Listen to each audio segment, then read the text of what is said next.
The pitcher plant tricks flies into getting stuck. The flies only think they're getting something good. Sin is a lot like that pitcher plant. You think that it's a good thing, but soon you're trapped.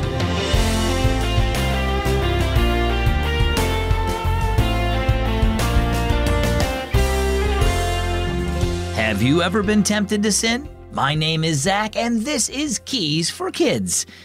Maybe you thought about taking something that isn't yours one time, or maybe you were tempted to look at something on the computer that you know you shouldn't see. Now, doing those things might feel good at the time, but let me caution you, it's a trap. And the more you give in to temptation, the harder it is to break free of it. Remember this important promise from 2 Peter 2:9. The Lord knows how to deliver the godly out of temptations.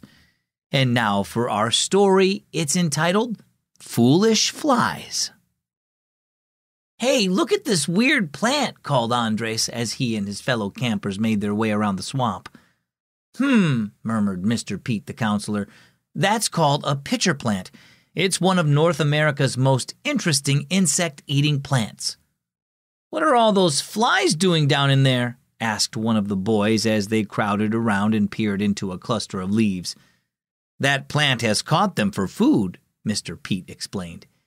"It produces a substance, kind of like nectar, that attracts insects.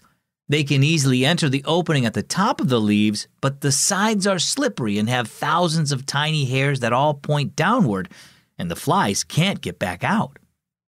"So they drown in that pool at the bottom, I guess," remarked Andres. "Those flies think they're getting something good, but instead they get stuck." Mr. Pete nodded. "That can happen to us too. Sinful things can often look good to us, but they will only harm us if we give in to them. I know that firsthand. When I was a teenager, I started using illegal drugs because I had a lot of tough things going on in my life, and I thought they'd make me feel better. But instead, I got stuck and became addicted. They only made things worse." "What happened then?" asked one of the boys. "My parents sent me to a special hospital to help me get better. It helped a lot, but I still struggled with addiction for a long time after that." "I'm never trying drugs," Andres declared. "I hope and pray you won't," said Mr. Pete. "Like all sin, doing drugs will never lead to anything good. Sin can only hurt us." He looked down at the flies stuck in the liquid at the bottom of the plant. "Sometimes it's hard to say no to something we know is wrong, but God urges us to come to Him for help.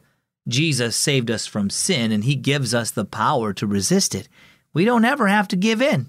And if we do, He offers us forgiveness and healing." As he spoke, they heard a buzzing sound.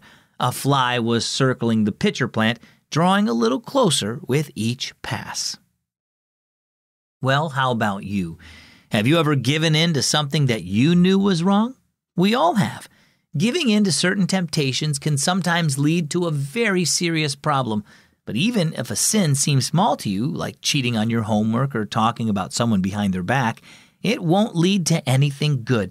It will only hurt you and others. Don't get stuck in sinful habits.